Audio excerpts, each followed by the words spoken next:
Bienvenue à vous dans cette première édition de Sud FM Matin. Colère des travailleurs de Twyford, l'usine de carreaux installée à Sindia.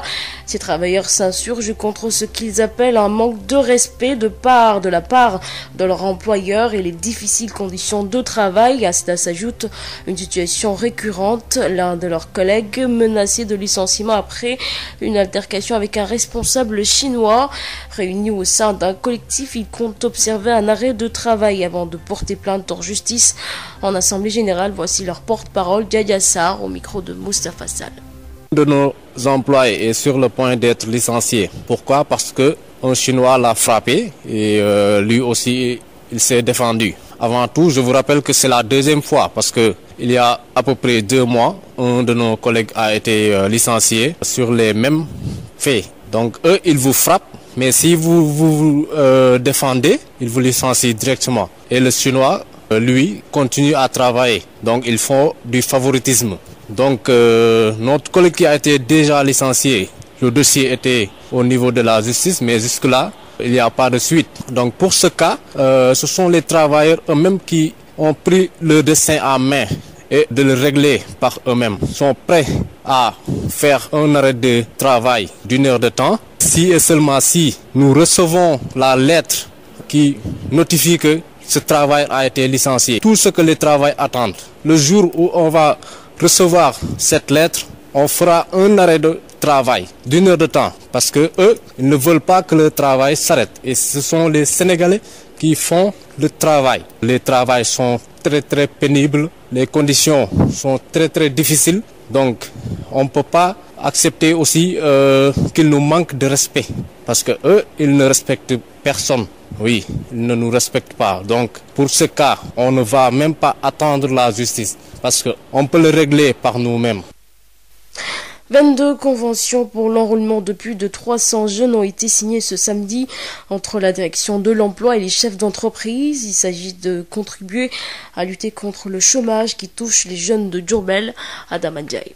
L'emploi des jeunes constitue une difficulté majeure au niveau de Diourbel. C'est dans ce sens que le directeur de l'emploi a procédé à la signature de 22 conventions avec des chefs d'entreprise pour l'enrôlement de 308 jeunes placés en incubation, évoluant dans le domaine de l'hôtellerie, de l'artisanat, dans les bâtiments travaux publics ou dans la restauration. Pape Moudoufal est le directeur de l'emploi. Donc la convention, ça entre dans le cadre d'un partenariat qui peut exister entre un employeur et l'État du Sénégal qui est représenté par la direction de l'emploi. Et dans cette convention-là, donc il est stipulé que des jeunes seront placés en incubation, en apprentissage ou encore en stage simple ou encore positionné en qualification ou requalification pour ceux qui veulent faire de la reconversion. Et la génération qui va venir, on va avoir aussi des jeunes qui vont signer des contrats d'intérêt communautaire et d'autres aussi qui vont signer des contrats pour la promotion de l'entrepreneuriat parce que nous savons que l'auto-emploi aussi donc aujourd'hui est d'actualité parce qu'on ne peut pas mettre tous les jeunes en situation d'emploi salarié. La contrepartie de l'État varie entre 30 et 60%. Chaque 3 mois, donc, on va regarder les États et essayer de tout faire pour respecter notre engagement, donc qui est la contrepartie de l'État qui se trouve au niveau de la Convention. Une enveloppe de 250 millions sera injectée dans l'économie locale pour cette première phase.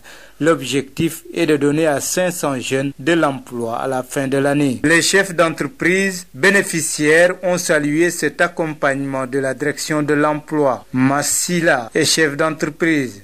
Initiative bu rafet la ñu kontaan bu baax a baax bokk na si li ñuy dimbale ñun en tant qu'employeur pour ñu gën a ñeme mën a recruter des jeunes diplômés. Diourbel Sud FM, Adama Ndiaye. Adama Ndiaye lutte contre les feux de brousse, la pauvreté et la migration irrégulière dans le Kabada. C'est à Sédhiou. L'association des volontaires pour la protection de l'environnement apporte son expertise au groupement de jeunes et de femmes pour la valorisation des ressources locales.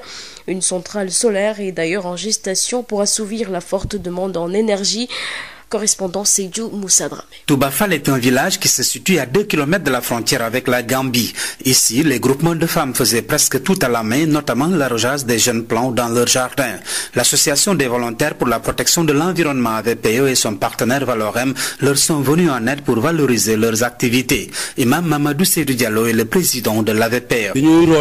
Les femmes tiraient l'eau des puits pour arroser les plants et c'était pénible. Et le travail est plus rentable si c'est sur toute l'année. Le projet de centrale solaire va aussi les aider. Déjà, nous sommes à un investissement de 68 millions de CFA sans le coût de la centrale. À l'en croire, cette activité qui mobilise les jeunes et les femmes constitue une réponse à la migration irrégulière. Combien de jeunes sont morts sur la route de la migration? Donc ceci est une aubaine pour les jeunes et les femmes du Kabada. Même les agressions vont diminuer car c'est la résultante de l'oisiveté. Par ailleurs, je demande à Djadji Touré et à Jean-Yves de revenir ici investir car tous les villages se sont rendus compte de l'importance du projet. Au nom des femmes, Penda Fall valide l'opportunité de cet accompagnement. C'est important ce soutien car cela valorise nos activités et nourrit nos foyers. Après la culture de l'arachide et du mil, nous voilà dans les jardins. Au sujet des feux de brousse, Imam Mamadou Seydou Diallo, le président de l'association des volontaires pour la protection de l'environnement AVPE, sollicite des moyens de lutte. Regardez par ici, c'est une réalité. Nous sollicitons le ministre et le président Macky Sall à nous aider. Nous n'avons que nos bras pour lutter. Enfin, Imam Mamadou Seydou Diallo exhorte tous les acteurs du Kabada à se départir de leurs privilèges ou rangs politiques à même de s'opposer au développement pour réaliser enfin et ensemble le plan de l'émergence de leur terroir de l'extrême nord de Sédhiou. Moussa Dramé, Sédhiou, Sud FM. Moussa Dramé, Covid-19 à Fatick, la région déplore depuis le début de la pandémie 21 décès, 17 cas graves ont été transférés dans les CTE de Dakar et Kaolack. Le district mise sur la communication de proximité pour sensibiliser les communautés sur l'importance du respect des gestes barrières. Dr Abid Ndiaye, interrogé par Hafsa Limanouad. Pour les décès, nous avons enregistré un cumul de 21 décès, dont 9 des décès communautaires, avec un dépistage post-mortem. Également, on a eu 6 décès au niveau du centre de traitement et 6 autres décès au niveau des structures avant que le résultat ne nous parvienne. Donc, c'est des dépistages post-mortem également au niveau du centre de traitement. Pour les cas graves, nous avons eu à avoir 17 malades transférés au niveau des centres de traitement de Dakar ou de Kaolack ou de Diourbel avec la régulation du SAMU Centre qui nous permet de pouvoir transférer ces malades. C'est vrai qu'au niveau de nos CTE, nous avons un service de réanimation. Nous avons au niveau des districts vraiment mis également beaucoup l'accent sur la communication de proximité avec les visites de plaidoyer auprès des leaders communautaires. Monsieur le préfet de Fatick a eu à faire une importante rencontre avec les imams de la ville de Fatick, vraiment pour les sensibiliser sur la nécessité de respect des mesures barrières au niveau des mosquées. Il faut également dire que un travail de supervision est fait au niveau des établissements scolaires, de même qu'au niveau des gares routières et du marché avec l'appui des autorités territoriales. Et à Thiès, le centre de traitement des patients Covid-19 a été ouvert le 1er mai dernier. Il avait une capacité de 35 lits, dont 3 de réanimation. En raison de la baisse des cas Covid-19, sa capacité d'accueil a été réduite à 18 lits selon Dr Alioune Faye. La semaine prochaine, 7 lits supplémentaires seront mis en place. Sud International.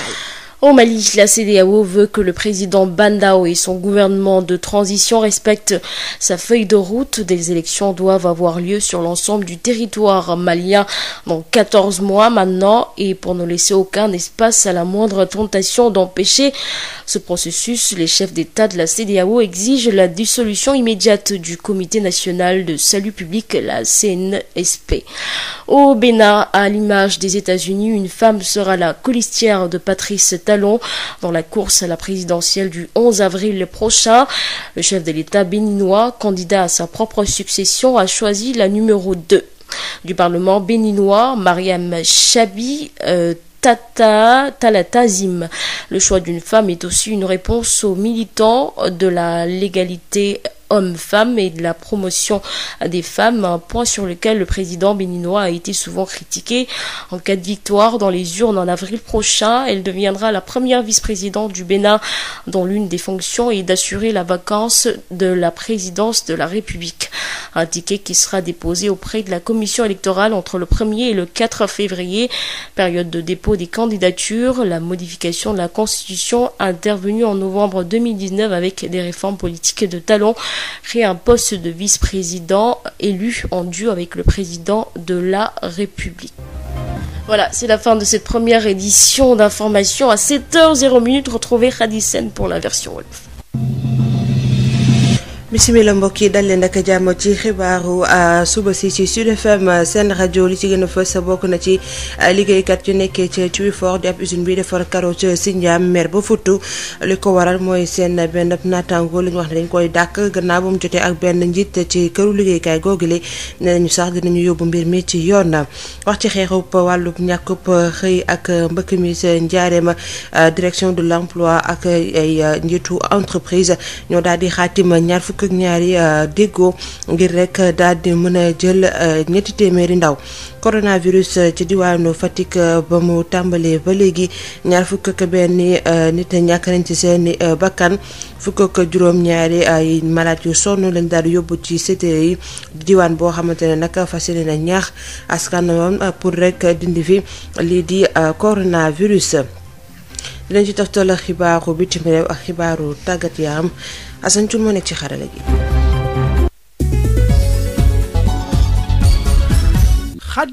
di leen dalal jàmm ñii di liggéeykat yi nekkee ca Twyford di ab usine bi defar karo nekk ca Sindia dañoo mer ba futu ñoom nag gis nañu rek joxuñu leen benn gëdd seen jiit joxuñu leen benn gëdd te seen condition liggéey métti na loolu ci rax ci dolli di ab situation boo xamante ne lu mu fay am bëri na seen benn naataango lañ wax ne dañ koy dàkk gannaaw ba mu joteek ab njiitu chinois ñu daal di nag booloo ci ab collectif fas yéene yóbbu mbir mi ci yoon ñu ni ki démb lañ doon amal ab ndaje bu yaa dañ ci déglu seen porte parole ki yor seen kàddu du Jaja Sarr ci micro Moustapha Sall. waaw tey dañ ñëwoon rek pour indi ay leeral ci situation bi nga xamante ne moom moo fi am fan yi di suñu benn mbokk liggéeykat bu chinois dóor léegi nag mu ngi ci yoonu licenciement maanaam dañ ko bëgg a dàq te c'est la deuxième fois cas bii di fi am ndax fan yële exactement cas boobu amoon na fi mais kooku licencié nañu ko dossier baa ngi ci yoon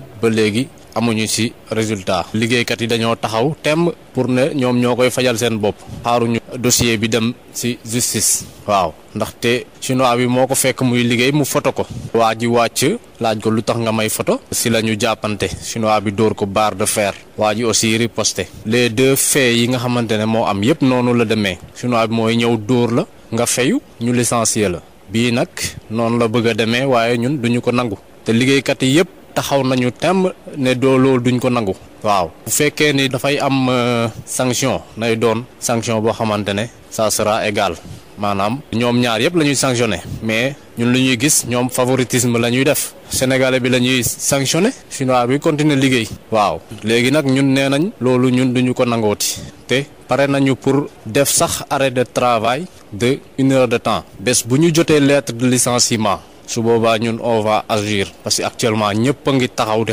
xaar loolu waaw parce que ñun bëggatuñu benn yoon ñu ñuy manquer respect non seulement liggéey bi dafa métti conditions yi kenn mënu ko qualifier métti waayam ba pare ñu teg ci di la manquer respect loolu duñu ko nangooti waaw te fu nekk yuuxu nañ ko foofu noonu amuñu benn wàllu. ñaar fukk ak ñaari déggoo la rek direction de l'emploi ak njiitu entreprise yi daal di xaatim ngir rek mën a jël ñetti téeméeri ndaw ngir ñu mën a am xëy loolee nag dafay tax rek ñu wàññi ñàkkub xëy bi nga xamante ne métti na loolu sa njaareem Adama Ndiaye. xëyum ndaw ñi jafe-jafe la fii ci njaareem looloo waral directeur bu emploi def ab signature 22 convention ak chef d'entreprise ngir ñu jàppale lu tollook ñetti téeméer ak juróom-ñetti xele ñu mën a def ay stage wala it ñu yor jël leen ci métier yi nga xamante ne mooy hôtellerie artisanat wala travaux publics wala restauration Pape Modou Fall mooy directeur bu emploi. am na entreprise yu bari yu manifesté woon seen volonté pour adhérer ci convention nationale état employeur donc tey rek boo xoolee ci xayma ñaar fukki entreprise ak ñaar muy maanaam ñaar fukki entreprise chef d'entreprise ñëw nañ signé convention bi loolu permettre ñu mettre en position d'incubation lu toll ci 308 jeunes yoo xamante ni dañuy dem ci entreprise yooyu di fa liggéeyee ci première partie bi nga xamante ni mooy première journée de signature bi ñu def tey. contrepartie bi nguur gi war a def téeméer boo jël fanweer lay doon jàpp juróom-benn fukk. am na ñu nekk en incubation am na ñu nekk en apprentissage am na ñu nekk en stage simple mais aussi am na ñoo xamante ne nii ci composantes yu bees yi peut-être mën nañ def ay contrat d'intérêt communautaire wala ñuy def entrepreneuriat ñu def contrat de promotion de l'entrepreneuriat donc te boo xoolee loolu lépp en termes de pourcentage day dépendre ci type de contrat bi ak structure bi li mu accepté signer comme convention mën na dem ci 30 maanaam téeméer boo jël fanweer ba ci téeméer boo jël juróom-benn fukk. ab enveloppe pour ñaar téeméeri millions ak juróom fukk dinañ ko dugal ci wàllu économie fii ci njaareem ci première phase boobu ndax ci pandaw ba la ñu bëgg daal moo di juróomi téeméeri ndaw am ab xëy ci phase boobu. ci chef d'entreprise yi ñoom rafetlu ko massi la ci la bokk. initiative bu rafet la ñu kontaan bu baax a baax bokk na si li ñuy dimbalee ñun en tant qu'employeur pour ñu gën a ñemee mën a recruter des jeunes diplômés. Diourbel Sud FM Adama Ndiaye. Adama Ndiaye ñu wax ci xeexub lii di daay jëlee fi lii di daay ak ñàkk bu metti waaye tamit lii di mbëkk mi ca Kabada nekkee ca Sédhiou association bu ëmb volontaire ngir rek aar alam gi di andi ay xalaatam war a waxtaan ak ay ndaw ak ay jigéen bu ko defee rek lépp lu ñu am ci wàllu ressource ñu mun ko gën a fësal dinañ wax sax ne dinañu amal ab centrale solaire Moussa Dramé. dëkk bii di Touba Fall digganteem ak frontière ak Gambie matul sax ñaari kilomètre mbootaayu jigéen yi ci nekk daanaka liggéey bu ñuy def dafa metti lool ndax it ci lu bari loxo lañ koy def rawat na ci loo xam ne dafa ñël wàllu seeni jardin boo xam ne ci la ñuy xëy bés bu nekk ci loolu it mbootaay bii di l'association des volontaires pour la protection de l'environnement ñi gën xam ci AVPE lëkkaleeg ñi leen ci jàppale di Valorem taxaw tem fasciné leen ci xettali dañ ci teewlu imam Mamadou Seydou Diallo di njiitum AVPE. dañuy root ci teen di roose ñu ne ñii moom ku leen jàppale dinañu mën a dem fu sori loolu moo indi lii am activité yi itam ci bu Liverna bi jeekee développement la centrale solaire bi itam ñu réaliser ko déjà financement baa ngi ci banque bi jardin bi fii nii tey fi ñuy waxee ni ak yéen mu ngi tolloo 68 millions te centrale solaire bi bokk. nee na it yëngu-yëngu yi léegi nga xam ne si warees nañ koo am ñor na ci wàllu koom mënees na indi tontu ci tukki bu ñuy faral di ko muru ci alooti ko rawat na ndaw ñi ak jigéen ñi. ñaata jeunes ñoo des ci géej bi kon lii bu yaatoo kenn ku nekk dina am looy liggéey même agression yi dafay daal di wàññeeku. damay wax rek Jaaji Touré mooy responsable projet bi ak Jean-Yves ñu delluwaat ñu leen di xamal ne dëkk yi yëpp nangu nañu léegi bëgg nañu projet bi ndax gis nañu njëriñ bi. Penda Fall di kenn ci jigéen yoo xam ne ñu ngi yëngu ci wàllu maraîchage yooyu la nee na it bëgg nañ lool ci ndimbali boobu. am na njëriñ ndax bayuñu lu may dugub ak gerte noor bi defuñu dara léegi nag ñoo ngi ci sardeñ. ci lu ñeel ci wàllu daay yi di feu de brousse imam Mamadou Seydou Diallo nekk njiitum AVPE di sàkku kilifa yi ñu ngi leen ci dimbali. waaw feu de brousse gis nga daay baa ngi nii ministre de l'environnement et le développement durable waaye président Macky Sall itam ñu jàppale zone bi am ay citerne ndox ay matériel laissé yoo xamante ne dinañ ko mën a lutter contre feu de brousse amoo lu dul salo. imam Mamadou Seydou Diallo di soññ mbootaay kilifa yoo xam ne ñu nekk ci boori Kabada ñu fexeet ba lépp loo xam ne si warees na gàllankoor yox ko te ci gox boobule fas yéene liggéey boole seeni xol ndax it nee na it lu jëm ci wàllu émergence war a soxali gox boobule féetew ci penku diwaanu Sédhiou warees na mën a nekk loo xam ne danay jàppandi su si ñëpp gëmmee ki si doon jokkoo ak yéen Sédhiou Moussa Dramé pour Sud FM. Covid-19 ca Kaolack di wax fu ñaar fukk ak benn nit ñàkk nañ seen bakkan mbas bi mu fa tàmbalee ba léegi ñu am nag fukk ak juróom-ñaari malade yoo xamante ne sonn nañ loolu ñu yóbbu leen ci cité yu nekk ca Dakar ak Kaolack district bi nag moom fas yéene na def li di communication de proximité ngir rek ñaax askan wi ci rek daal di respecter li di mesure barrière yi dañ ci ànd ak docteur Habib Ndiaye ci téléphone Absa Elimane Wane. ci feebar bi ñàkk nañ ci ñaar fukki malade ak benn ñeenti seen kër lañ faatoo bu ñu ko yégee ñu defal leen test gis ne Covid bi la. am na juróom-benn yu faatu ci sunu centre de traitement bi am na juróom-benn tamit yi nga xam ne nii dañoo ñëw ci situation de détresse ñu defal leen prélèvement balaa résultat yi ñëw ñu faatu donc bi gannaaw bi résultat yi ñëwee la ñu faatu ñu gis ne Covid la. ci wàllu ñi am li ñuy wax cas grave la sévère ñooñu ci njàppelu SAMU dañ leen di transférer ci yeneen centre de traitement yi Dakar surtout ndax ñun fii sunu centre de traitement bi naam am nañ ay jumtukaay mais am na yu ñuy xaar pour gën ko compléter am na situation yoo xam ne mën nañ jël en charge yenn cas sévères yi. am nañ ay respirateurs am nañ ci juróom benn am nañ générateur pour jël ñi am feebar roño am na fu feebar bi di toll xaw a tare il faut que ñu yóbbu ko. donc ci njàppalu SAMU vraiment bu ñu leen woowee rek danañ ñu jàppale ba ñu am place ci centre traitement yi notamment à Dakar wala à Kaolack te loolu am na solo. am nañ yaakaar rek balaa yàgg li des ci équipement yi dana ñëw parce que am nañ médecin réanimateur bi fi nekk am nañ effectif également bu fi nekk pour mën a jàppale malade bi donte suñu centre traitement bi vraiment débordé guñ pour l'instant. pour ñu fexee ba yëf yi dellu gannaaw wax dëgg yàlla madame le gouverneur dafa mobiliser comité régional bi yëpp ak préfet yi mobiliser seen comité départemental yi ñëpp taxaw ñu fexe ba gën a renforcer sensibilisation bi. district sanitaire également ñëpp taxaw ñu renforcer communication et engagement communautaire yi ak def visite yu bari ci leader communautaire yi sensibiliser leen fii ci Fatick préfet Fatick bi def ndaje bu am solo ak imam yi sensibiliser leen ci waxtaanu ci jumaa yi. caravane yi également district yi def ko ci ak émission rajo yu bari. supervision également ñu def ko ci gox yi. xam ne day am ay nit ñu bari ñu fay daje muy marché yeeg gare routière yi ak aussi au niveau des établissements scolaires avec l'inspection d'académie. xibaaru bitim réew. Mali CEDEAO bëgg na rek njiitu réew ma di Ba Ndaw ak gouvernement de transition ñu daal di rek respecté lu ñu tëraloon élection yi nag war nañ ko amal foofee ca Mali fii ak fukk ak ñeenti weer. comité ñii di nag chef d'état yu nekk ca CEDEAO ñoom lu ñu bëgg mooy ñu tas comité national de salut public bu ko defee rek dara du mën a tere boobule élection ci benn ni ki États-Unis ab jigéen mooy nekk colistière Patrice Talon mooy topp ci moom ci seen élection bi ñu dëgmal fukki fan ak benn ci weeru avril moom mi di njiitu réew mu Bénin di candidat ci élection yi daal dinay rek tànn numéro 2 parlement béninois di Mariam Chabi Talata Zimé tànneef boobu nag dafay rek indi tontu ci militant yi nga xamante ne dañuy xeex wàllub tollale jigéen ak góor waaye tamit gën a fësal jigéen ñi. ñu wax ci xibaaru tàggat yaram. Casa Sport daal dinay am victoire bu njëkk ci saison bi ñi di waa Ziguinchor ñoom ñi di waa Ziguinchor daal dinañuy dóor stade de Mbour ci ñetti bal ci dara ci stade Aline Sitoé Diatta di victoire boo xamante ne nag dafay dalal xelu groupe bi ngir rek mu daal di wéyal yi les compétitions bu ñu sukkandikoo ci seen coach di Ansou Diadjou ñu koy déglu ci micro Ben Michel Kanfoudi. waaw ni ma ko jàngatee rek mooy li ñu. wax xale yi mooy championnat bi il faut que ñu am ànd ak dangar ak xadar buñ ko defee ak solidarité buñ ko defee nañ am dara te gis nañ ñu tey liñ leen wax noonu depuis ci début championnat bi ñu ngi ci te lañ leen waxoon ni tant que ñu ngi góorgóorlu bañ a jël bi dafay yomb plus match muy avancé donc ci loolu lañ leen ñaax te gis nañ ñu ngi ci loolu mais ba tey des na dañuy continuer liggéey encore pour ñu gën a am ñeme di football.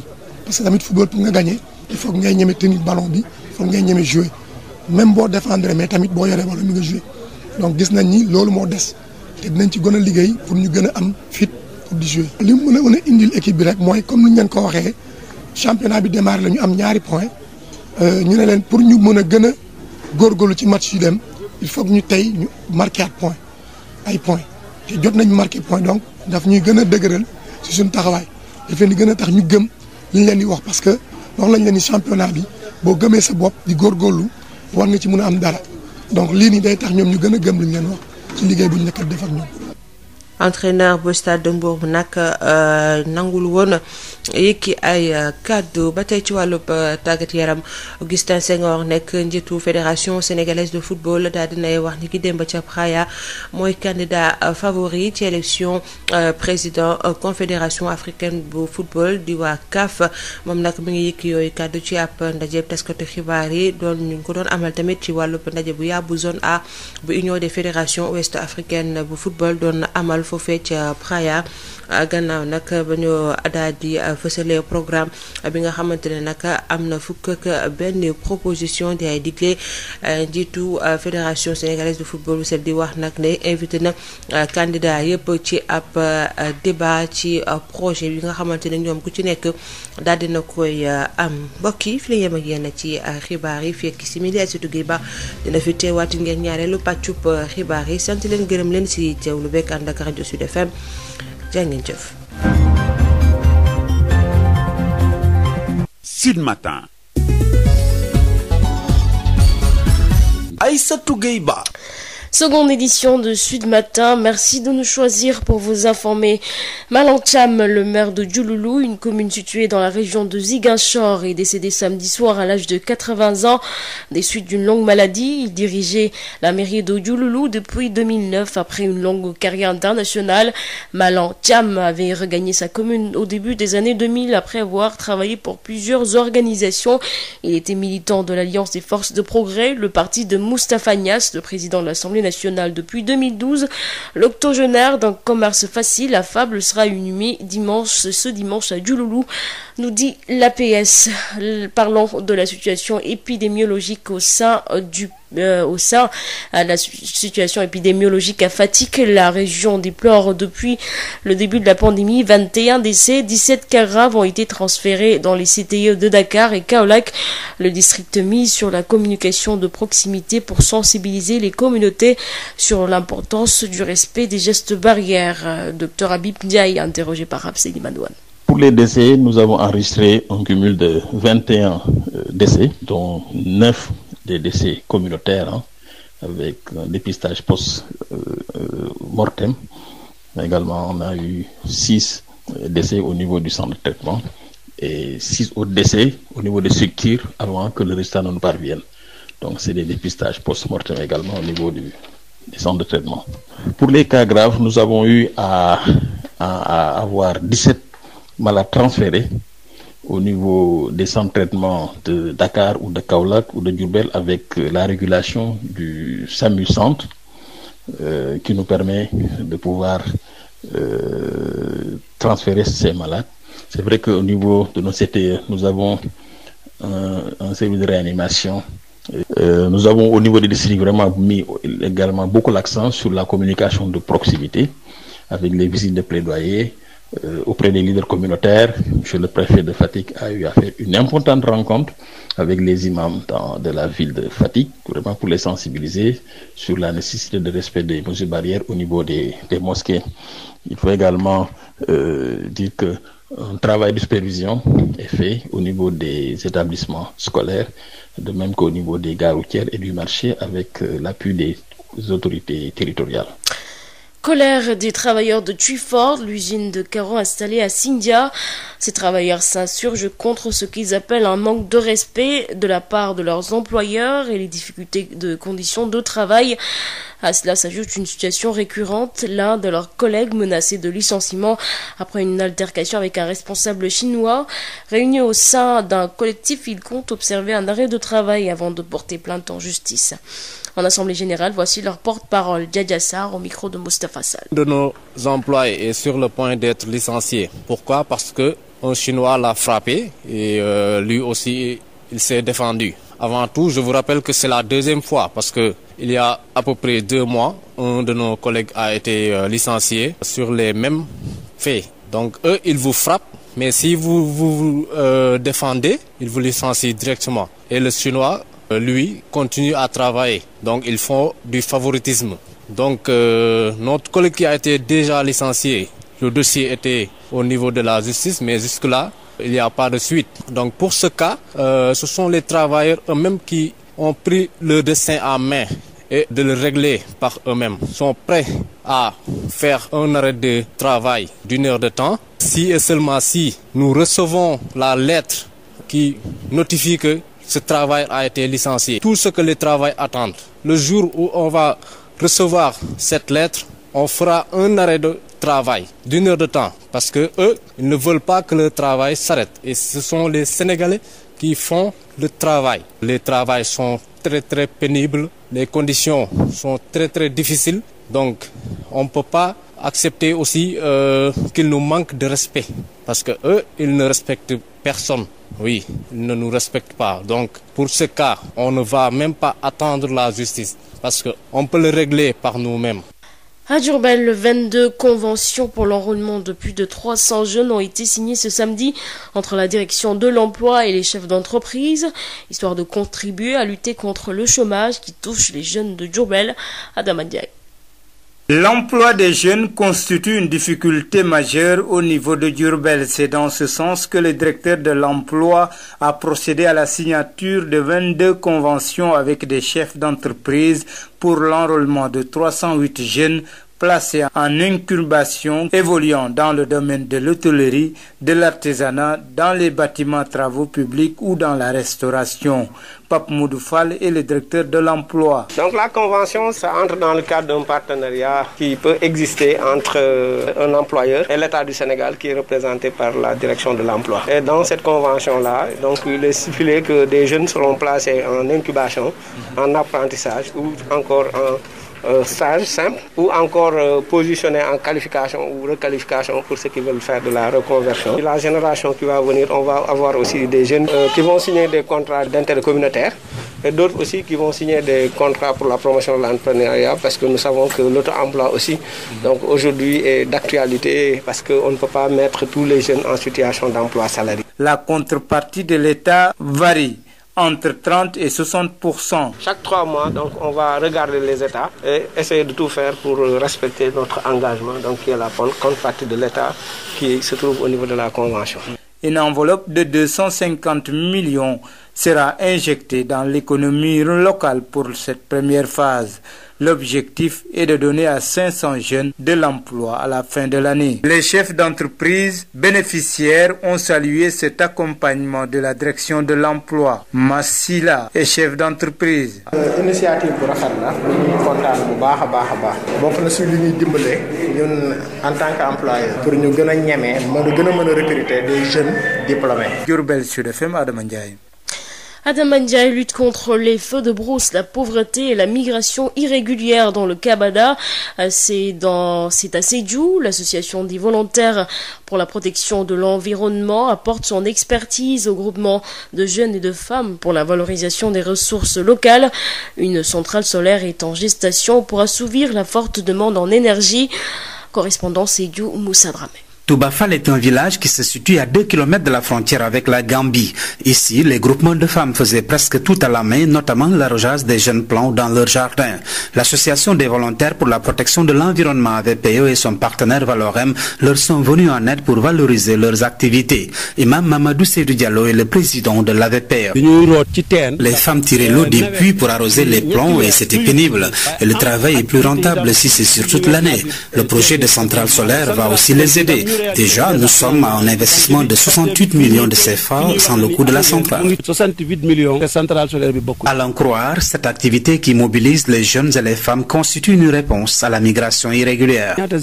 Combien de jeunes sont morts sur la route de la migration? Donc ceci est une aubaine pour les jeunes et les femmes du Kabada. Même les agressions vont diminuer car c'est la résultante de l'oisiveté. Par ailleurs, je demande à Djadji Touré et à Jean-Yves de revenir ici investir car tous les villages se sont rendus compte de l'importance du projet. Au nom des femmes, Penda Fall valide l'opportunité de cet accompagnement. C'est important ce soutien car cela valorise nos activités et nourrit nos foyers. Après la culture de l'arachide et du mil, nous voilà dans les jardins.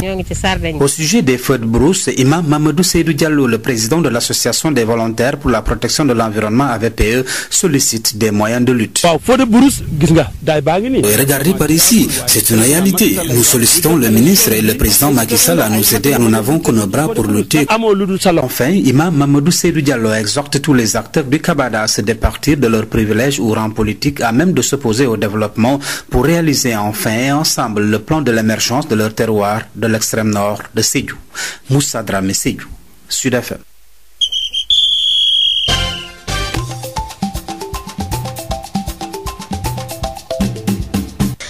Le Casa Sport obtient sa première victoire de la saison. Les Ziguinchorois ont battu hier le Stade de Mbour sur le score de 3-0 au Stade Alioune Sitoé Diatta. Une victoire qui rassure le groupe pour la suite de la compétition selon le coach du Casa Sport, Ansou Diadjou, que nous écoutons au micro de Ben Michel Kanfoudi. On s'est préparé pour être engagé et nous avons vu des joueurs engagés depuis le départ. Parce que dans ce championnat-là, quand vous défendez bien, vous pouvez enfin partir remporter le match. C'est pourquoi nous sommes d'abord concentrés sur l'engagement, la détermination et la solidarité. Donc c'est ce que nous avons vu aujourd'hui, ça a porté ses fruits. Pour le moment, ce qu'on peut dire, c'est que c'est bon pour la suite du championnat. Et c'est une victoire en début de saison, en début de championnat. Ça permet aux jeunes de comprendre qu'ils peuvent faire quelque chose dans ce championnat-là. Parce que c'est le discours qu'on le tient. Pour la plupart d'entre eux, c'est une première. D'autres sont à leur deuxième année. Donc cette victoire leur permet de croire en ce qu'on leur dit. Nous avons dit aux jeunes que les 2 points que nous avons pris lors des 2 derniers matchs, pour que ça soit important, pour que ces points-là aient une valeur, il faut gagner aujourd'hui. Et en gagnant aujourd'hui, nous allons vers des matchs à l'extérieur. Il faut aller chercher à marquer. Marquer, c'est quoi? C'est avoir au moins une note différente de 0. Donc ces 2 matchs-là, nous allons les jouer, les préparer sereinement, calmement, pour aller au moins marquer 1 ou 3 points. Et retenez que le coach du Stade de Mbour n'a pas souhaité réagir. En sport toujours, Augustin Senghor, le président de la Fédération sénégalaise de football, a déclaré samedi à Praia être le candidat favori à l'élection du président de la Confédération africaine de football. Augustin Senghor s'est exprimé lors d'une conférence de presse donnée en marge d'une assemblée générale de la zone A de l'Union des fédérations ouest-africaines de football dans la capitale du Cap-Vert. Après avoir présenté un programme comprenant 11 propositions, le patron de la Fédération sénégalaise de football dit inviter tous les candidats à un débat autour du projet de chacun d'entre eux. C'était une rencontre, selon le comité d'organisation, n'était pas représentée. L'élection du président de la CAF aura lieu le 12 mars prochain à Rabat. 3 autres personnalités du football africain sont entrées en lice pour cette élection. Le patron de la Fédération mauritanienne de football, Ahmad Yahya, un ancien président de la Fédération ivoirienne de football, Jacques Nouma, et le Sud-Africain Patrice Moutsep, qui dirige les Mamelodis, un club de son pays. 7h42 et nous accueillons la rétrospective de l'essentiel de l'actualité de la semaine avec Josette Kelly. Bienvenue à toutes et à tous, vous écoutez la rétrospective de l'actualité saillante de la semaine sur Sud FM. Promulgation ce mardi 19 janvier de la loi numéro 2021-18 modifiant la loi numéro 69 du 29 avril 1969 relative à l'état d'urgence et à l'état de siège. Cette modification consacre l'entrée en vigueur d'un 3e régime juridique qui gouverne désormais la gestion des catastrophes naturelles ou sanitaires.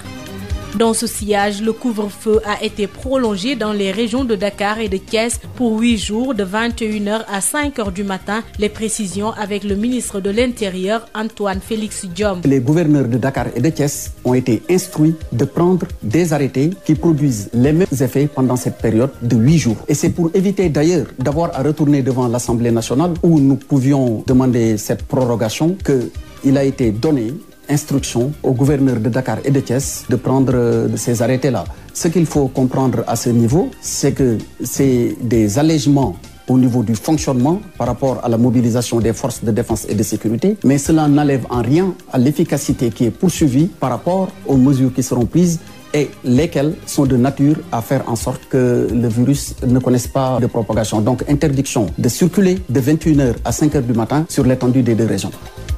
Incendie d'un puits de gaz à Ngadiaga, un gendarme meurt par noyade ce mardi. Le gendarme a perdu la vie dans l'un des bassins creusés pour l'extinction du feu. Il est le 2e victime liée à cet incendie, Babacar Sow. Suite et pas fin des conséquences de l'incendie d'un des 11 puits de gaz de l'usine Forteza d'Angadiaga, un village de la commune de Notogouïdiaman. Un gendarme de la brigade chargé de la surveillance des lieux a trouvé la mort suite à sa chute dans le bassin de rétention des eaux servant à l'extinction définitive de cet incendie qui n'est pas encore carrément circonscrit et qui avait déjà tué l'ingénieur Henri Guenet alors qu'il tentait d'évacuer le matériel de l'usine. Une véritable psychose chez les populations d'Angadiaga qui alerte. Abdou Gadiaga, porte-parole des populations d'Angadiaga. Depuis le 19 bataille du 19 aussi janvier moo fi nekkat ba légui puits de gaz bu nga xamanteni mi ngi tak fumée bi mi ngi dégager wu ci nit ñi di ko noy ak période Covid bi ñu nekk metti na trop tay ji bu ñu yeewaatee benn élément gendarmerie tàbbi na ci bassin bi nga xamanteni moom lañu creuser woon remplir ko ndox pour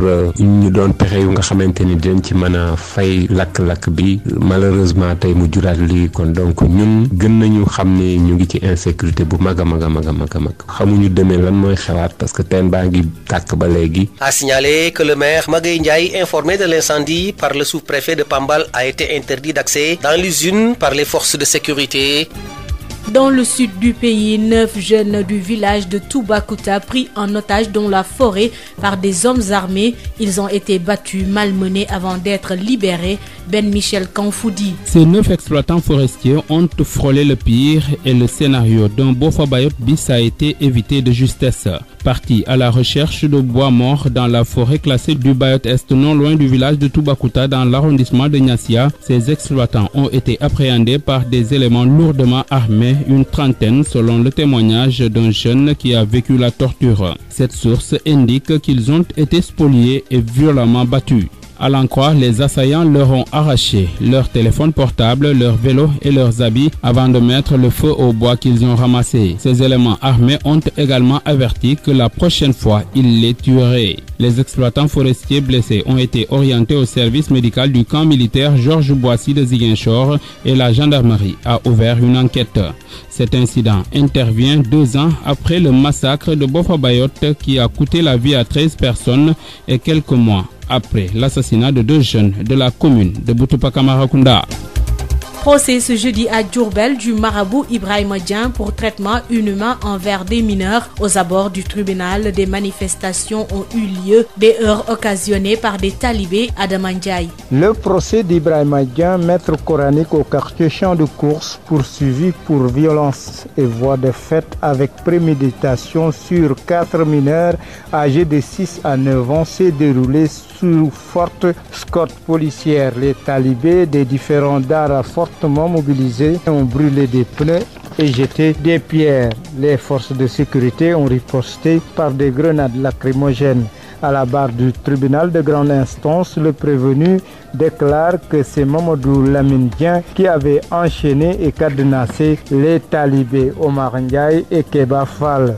Toutefois, il reconnaît qu'il avait une fois enchaîné et cadenassé Amat Sis et Morndao. Pour les 2 premiers cités, il a été informé au même titre que les autres car il était absent du Dara au moment des faits. Le procureur de la République, dans son réquisitoire, estime que les faits reprochés aux prévenus sont établis. Ainsi, il a demandé au tribunal de le condamner à 2 ans de prison. Les avocats de la défense, maître Elhaj Malik Ndiaye et maître Moustapha Ndiaye, ont tour à tour demandé la relaxe ou l'application bienveillante de la loi. Selon ce dernier, aucun élément du dossier n'atteste que les enfants étaient des mineurs. Finalement, le tribunal a condamné Ibrahima Dieng à 2 ans, donc 15 jours ferme. Il a été reconnu coupable de délits de violence et voies de fait sur Amadou Sis et Morndao. Arrestation de Boubacar Seye, les organisations de la société civile ayant l'encre dans la rue pour exiger sa libération tout en dénonçant une tentative de musellement à l'endroit de Boubacar Seye. Ils demandent la clarification sur la gestion des fonds liés à l'immigration clandestine. Aïssatou Gueiba. Un front civil en gestation pour la libération de Boubacar Seye. Nos langues exigent la libération immédiate du camarade Boubacar Seye, sinon en rapport avec toutes les organisations de la société civile, les syndicats, les partis politiques et toutes les autres organisations, nous allons faire une synergie et mettre en place un plan d'action pour faire face au dictateur, le président Macky Sall. Un horizon sans frontières pour Boubacar Seye. C'est ce que réclame la société civile qui, en ligne de front, dénonce une tentative de musellement des activistes et des lanceurs d'alerte. Dambot, secrétaire général QSAMS Authentique. Parce qu'il n'a commis aucune faute. On essaie d'étouffer les preuves. Parce qu'en le mettant en prison, en immobilisant ses outils de travail, c'est parce que le gouvernement a peur de Boubacar Seye. C'est parce qu'ils ont peur de certaines informations qui sont détenues par Boubacar Seye. C'est pourquoi le gouvernement cherche à étouffer cette affaire et donc de la mettre hors d'état de nuire. Ces organismes saisissent même l'occasion pour demander des clarifications et des comptes sur la gestion des fonds. La solution la plus simple pour le gouvernement devait être de faire ce que vous avez demandé, de demander la confrontation avec Boubacar et qu'on puisse maintenant voir est-ce que ce qu'il a dit par rapport au rapport avec les preuves, est-ce que Boubacar a tort ou a raison. Donc c'est ça la vérité. Selon le porte-parole de Horizon Sans Frontières, la vie de Boubacar Seye serait même menacée au vu des mauvaises conditions de détention. Souleymane Alioune Diallo, porte-parole de Boubacar Seye. D'autant plus que sa santé est fragile et on connaît les conditions de détention comme elles sont. Boubacar me charge de transmettre ce message au chef de l'État du Sénégal pour lui dire que Boubacar n'est pas un ennemi de l'État du Sénégal. Boubacar n'est pas un politicien encagoulé. Boubacar c'est pas un menteur. Boubacar sa place c'est pas en prison. Depuis son incarcération pour diffusion de fausses nouvelles, le cas du président de Horizon Sans Frontières n'a cessé de susciter des réactions de plusieurs organisations, mais ces nombreuses sorties suffiront-elles à faire pression pour sa libération? La communauté mouride en deuil suite au décès de Serigne Atou Diagne ce vendredi. Serigne Atou Diagne était la personne morale du Daïra Hizbut Tarqiyyah. Le monde de la lutte endeuillé, l'ancienne gloire de la lutte sénégalaise Boy Bambara est décédé ce vendredi des suites d'une longue maladie. Il a été inhumé ce samedi. C'est la fin de la rétrospective des faits marquants de l'actualité de la semaine sur Sud FM Sen Radio. Rendez-vous dimanche prochain. Aïssatou Gueye-Ba. Voilà, c'est la fin de la seconde édition de Sud Matin. Merci à Santoun qui en a assuré la mise en onde. À 8h pile, retrouvez Khadisen pour la version Wolof. Sud Matin. Khadisen. Sud Matin ñaareelu pàccub xibaar yi mbokk ñu leen di nuyu di leen dalal jàmm di ko doore ak faatub maire bu Diouloulou di Malang Thiam nekkee ci commune bu nekkee ca diwaanu Ziguinchor daal na ñàkk bakkanam ni ki démb ci bu mu amee juróom-ñetti fukki at gannaaw ba ko feebar bu yàgg daal di tërale moom nag moo jiite woon mairie bu Diouloulou ci atum 2009 ba nu muy faatoo gannaaw ba mu amee ab carrière internationale bu gudd si la daal di ñëw sa commune am ci atum 2000 gannaaw ba mu liggéeyale ay organisation yu bëri. moom nag militant alliance des forces de progrès du parti bi di bu Moustapha Niass moom nag ni ki tey ji lañ koy rek daal di jébbal boromam. ci wàllub Covid-19 ca Fatick diwaan boobu nag ñi ci ñàkk seen bakkan toll na ci 21 mbas ba mu tàmbalee ba léegi fukk ak juróom-ñaari cas grave la ñu yóbbu rek ci CTE yu nekk Dakar Kaolack district bi nag fas yéene rek gën a ñaax nit ñi ngir rek ñu daal di jëfee geste barrière yi bu ko defee ñu daal di fay dindi li di coronavirus dañ ci ànd ak docteur Habib Ndiaye ci micro Habsa Liman Wane. ci feebar bi ñàkk nañ ci ñaar fukki malade ak benn.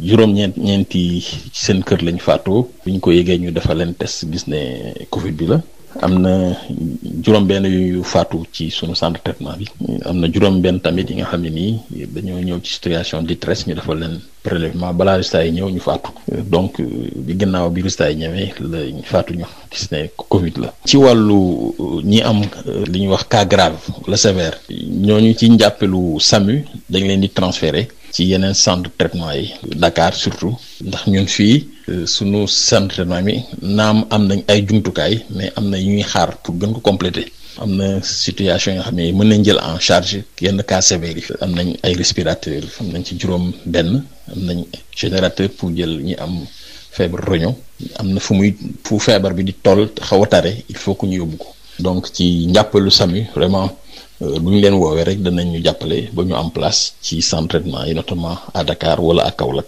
te loolu am na solo am nañ yaakaar balaa yàgg li des ci équipement yi dana ñëw parce que am nañ médecin réanimateur bi fi nekk am nañ effectif également bu fi nekk pour mën a jàppale malade bi donte suñu entraînement bi vraiment débordé guñ pour l'instant. pour ñu fexee ba yëf yi dellu gannaaw wax dëgg yàlla madame le gouverneur dafa mobiliser comité régional bi yëpp ak préfet yi mobiliser seen comité départemental yi ñëpp taxaw ñu fexe ba gën a renforcer sensibilisation bi. district sanitaire également ak ñëpp taxaw. ñu renforcer communication et engagement communautaire yi ak def visite yu bari ci leader communautaire yi sensibiliser leen fii ci Fatick préfet Fatick bi def ndaje bu am solo ak imam yi sensibiliser leen ci waxtaanu ci jumaa yi caravane yi également district yi def ko ci ak émission rajo yu bari supervision également ñu def ko ci gox yi xam ne day am ay nit ñu bari ñu fay daje muy marché yeeg gare routière yi ak aussi au niveau des établissements scolaires avec l'inspection d'académie. ñiy liggéeyee ca Twifort di ab usine buy defar karo nekkee sa Sindia maire ba Futu ñoom nag lu ñuy ñaawlu rek mooy ay ñàkkub joxub gëdd bu seen njaatige daal leen di def ak ay liggéey seen condition liggéey dara baaxu ci ay jafe-jafe rek la rax ci dolli di ab situation boo xamante ne nemmeeku nañ ko fa. seen benn naataango la ñu rek seen benn njiitub chinois bëgg a dàkk loolee nag gannaaw ba mu jàppanteeg moom ba tax na fas nañu yóbbu mbir mi ca yoon dañ ci ànd ak Jaja Sarr moo yor seen kàddu ci micro Moustapha Sall. waaw tey dañ ñëwoon rek pour indi ay leeral ci situation bi nga xamante ne moom moo fi am fan yi di suñu benn mbokk liggéeykat bu chinois dóor léegi nag mu ngi ci yoonu licenciement maanaam dañ ko bëgg a dàq. te c'est la deuxième fois cas bii di fi am ndax fan yële exactement cas boobu amoon na fi mais kooku licencié nañu ko dossier baa ngi ci yoon ba léegi amuñu ci résultat liggéeykat yi dañoo taxaw temm pour ne ñoom ñoo koy fajal seen bopp xaaruñu dossier bi dem ci justice waaw ndaxte chinois bi moo ko fekk muy liggéey mu photo ko waa ji wàcc laaj ko lu tax nga may photo ci la ñu jàppante chinois bi dóor ko barre de fer waa ji aussi riposté les deux faits yi nga xamante ne moo am yépp noonu la demee chinois bi mooy ñëw dóor la nga fayu ñu licencier la bii nag noonu la bëgg a demee waaye ñun duñu ko nangu te liggéeykat yi yépp taxaw nañu temm ne doo loolu duñ ko nangu waaw bu fekkee ni dafay am sanction nay doon sanction boo xamante ne ça sera égal maanaam ñoom ñaar yëpp la ñuy sanctionné mais ñun lu ñuy gis ñoom favoritisme la ñuy def sénégalais bi la ñuy sanctionné chinois bi continuer liggéey waaw léegi nag ñun nee nañ loolu ñun duñu ko nangooti te pare nañu pour def sax arrêt de travail de 1 heure de temps bés bu ñu jotee lettre de licenciement su boobaa ñun on va agir parce que actuellement ñëpp a ngi taxaw di xaar loolu waaw parce que ñun bëggatuñu benn yoon ñu ñuy manquer respect non seulement liggéey bi dafa métti conditions yi kenn mënu ko qualifier métti waayam ba pare ñu teg ci di la manquer respect loolu duñu ko nangooti waaw te fu nekk yuuxu nañ ko foofu noonu amuñu benn wàllu. ñaar fukk ak ñaari convention loi direction de l'emploi daal di xaatim ak njiitu entreprise ngir rek mën a jël ñetti téeméeri ndaw ñu mën a am xëy loolee nag foofee sa njaareem lañ ko daal di defee bu ko defee nag ñàkkub xëy bi daal di wàññeeku ci ndaw yi foofee ca njaareem ñandi ci Kadama Ndiaye.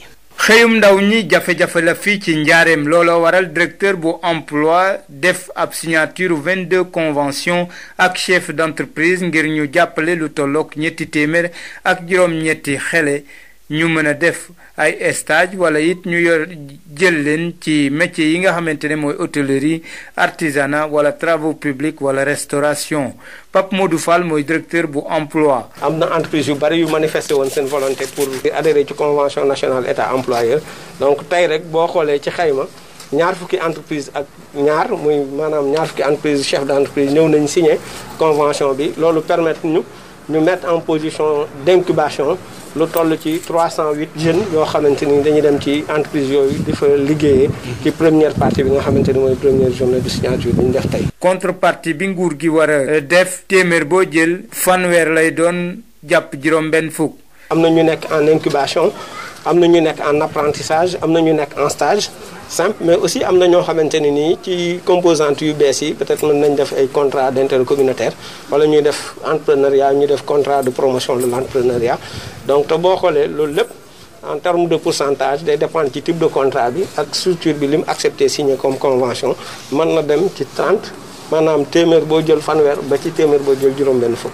ab enveloppe ñaar téeméeri millions ak juróom fukk dinañ ko dugal ci wàllu économie fii ci njaareem ci première phase boobu ndax ci pandaw ba lañu bëgg daal moo di juróomi téeméeri ndaw am ab xëy ci phase boobu. ci chef d'entreprise yi ñoom rafetlu ko massi la ci la bokk. initiative bu rafet la ñu kontaan bu baax a baax bokk na si li ñuy dimbalee ñun en tant que employeur pour ñu gën a ñemee gën a mën a recruter des jeunes diplômés. Diourbel Sud FM Adama Ndiaye. Adama Ndiaye ñu wax ci wàllub xeex li di daay ñàkk waaye tamit mbëkk mi ca diwaanu Kabada nekkee ca Sédhiou association bi bu volontaire ngir rek aar alam gi ñu andi seeni xalaat fas yéene waxtaan ak ndaw ñi jigéen ñi boo ko defee ñu gën a fësal li nga xamante ne am nañ ko ci seeni diwaan di ab centrale solaire la ñu war a rek daal di taxawal dañ ca dëgg Moussa Dramé. dëkk bii lay di Touba Fall digganteem ak frontière ak Gambie matul sax ñaari kilomètre mbootaayu jigéen yi ci nekk daanaka liggéey bu ñuy def dafa metti lool ndax it ci lu bari loxo lañ koy def rawat na ci loo xam ne dafa ñeel wàllu seeni jardin boo xam ne ci la ñuy xëy bés bu nekk ci loolu it mbootaay bi la di l'association des volontaires pour la protection de l'environnement ñi gën xam ci AVPE lëkkaleeg ñi leen ci jàppale di Valorem taxaw tem passé na leen ci xettali dañ ci teewlu imam Mamadou Seydou Diallo di njiitum AVPE. dañuy root ci teen di roose ñu ne ñii moom ku leen jàppale dinañu mën a dem fu sori loolu moo indi lii am activité yi daam ci bu gouvernement bi jeekee développement la centrale solaire bi itam ñu réaliser ko déjà financement baa ngi ci banque bi jardin bi fii nii tey fi ñuy waxee ni ak yéen mu ngi tolloo 68 millions te centrale solaire bi bokk. nee na it yëngu-yëngu yi léegi nga xam ne si warees nañ koo am lor na ci wàllu koom mënees na indi tontu ci tukki bu ñuy faral di ko murude ci alooti ko rawat na ndaw ñi ak jigéen ñi. ñaata jeunes ñoo des ci géej bi kon lii bu yaatoo kenn ku nekk dina am looy liggéey même agression yi dafay daal di wàññeeku. damay wax rek Jaaji Touré mooy responsable projet bi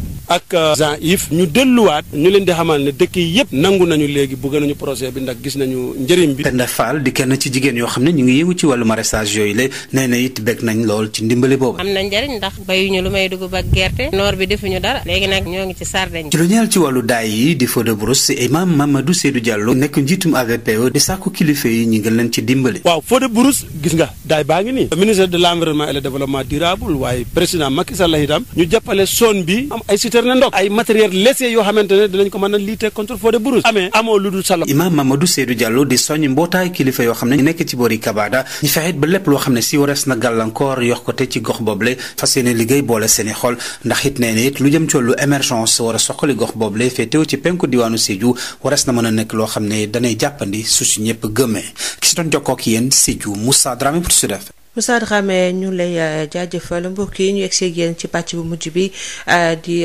xibaar yu gën a fës ci ay bés yu ñu génn fii ci Sud FM seen rajo dañ ci ànd ak Josette Kali. dal leen jàmm ci jotaay bi fësal xibaar yi gënoon a am solo ci benn ci ayu bés fii ci Sud FM.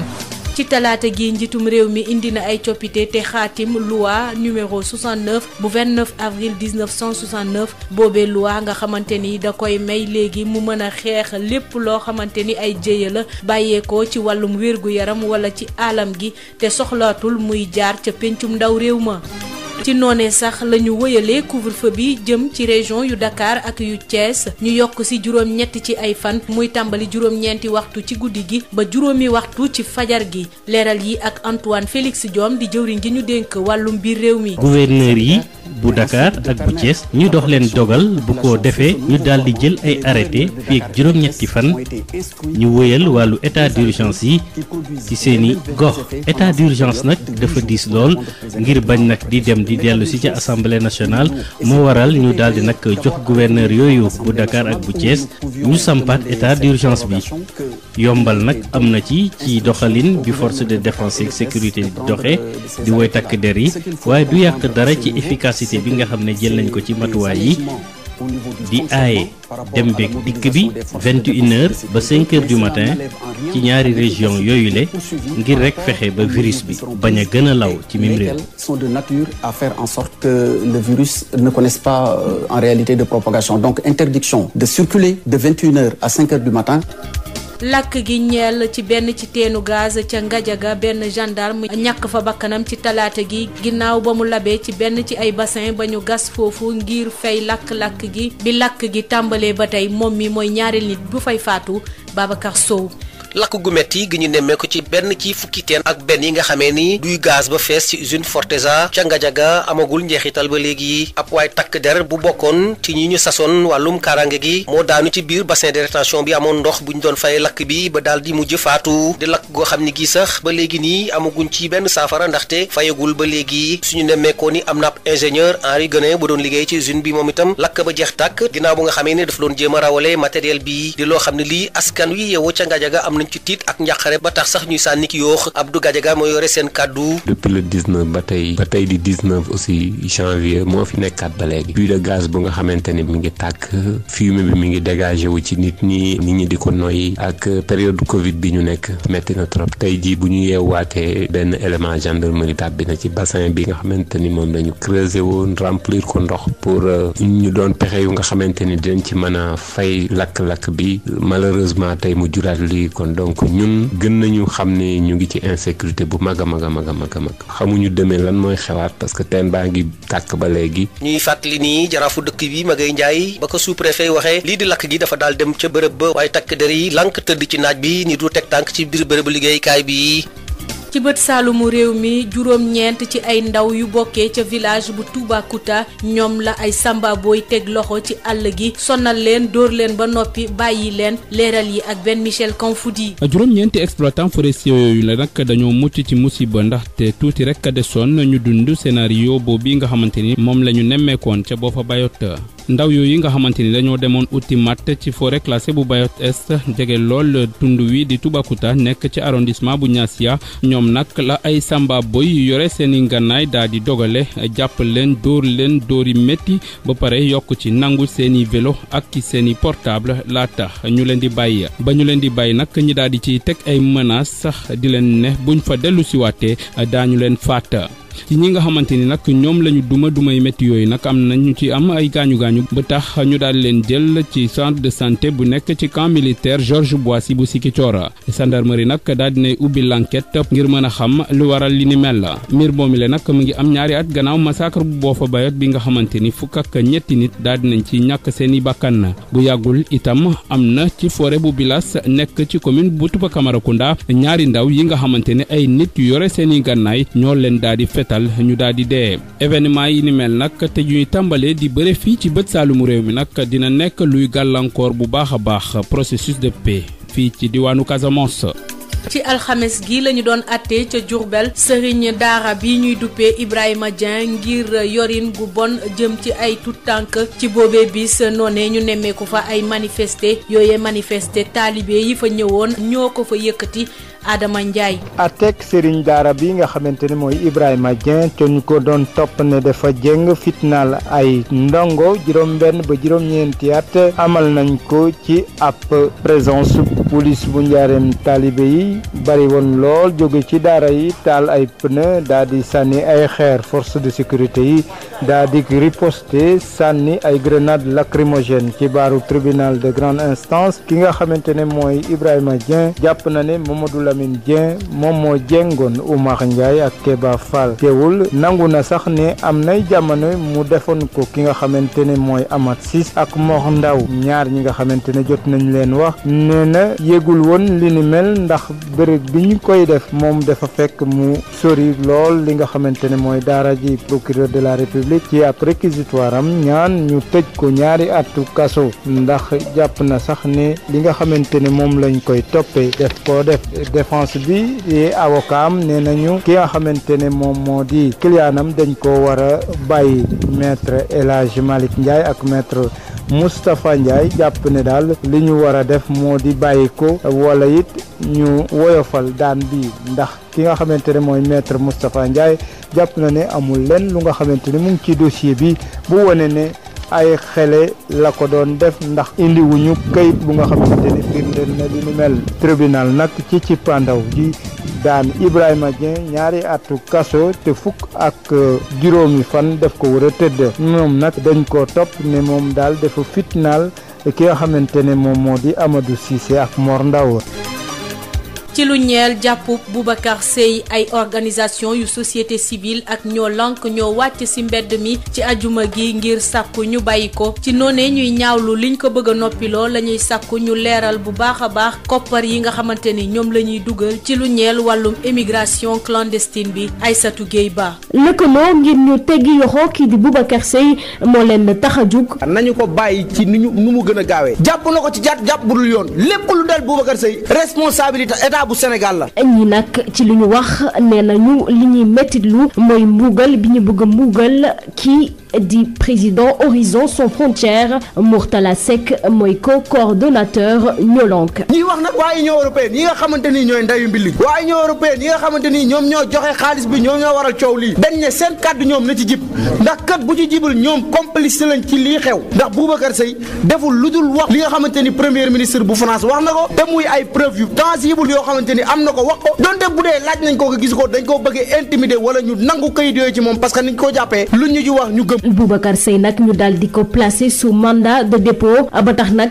organisme yi daal di rek jug taxaw temb ne rek jamono ji li jara def mooy justice daal di andi ay leeral ci dossier boobee. donc ñun dañuy demander justice ne nañ ko atte te itam li mu wax su fekkee dëgg la mais c'est très grave mais su dul dëgg na ko nguur gi demande fir mu jeex. bu ñu sukkandikoo sax ci porte-parole kii di Horizon Sans Frontières Boubacar Seye jamono ji yaramam dafa jagadi nekkinam foofee ci biir kaso bi daal di doy waar Souleymane Alioune Diallo mooy porte-parole Boubacar Seye. xam nga ni Boubacar Seye wérgu yaramam neexul mu ne ma waxal ko Macky Sall que moom du noonu du ennemi wu état wu Sénégal moom du politicien encagoulé. bañ ko tegee loxo nag ci diffusion de fausses nouvelles ba tey kaawu président Horizon Sans Frontières du Boubacar Seye mi ngi tax nag organisation bu nekk mi ngi ci yëy yàbbi waaye li jar a laaj nag mooy ndax yëy yàbbi boobee dina tax ñu daal di teggi yoxo kii di Boubacar Seye.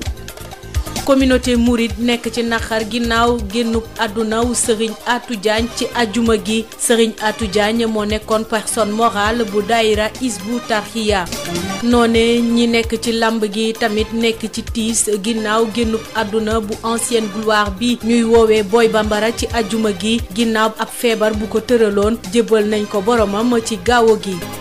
jaajëfal naa leen ci déglu bi fii la ñuy ndar képpee jotaayu xibaar yi gënoon a am solo benn ci ayu bés fii ci Sud FM seen rajo dig daje dibéer bi di ñëw.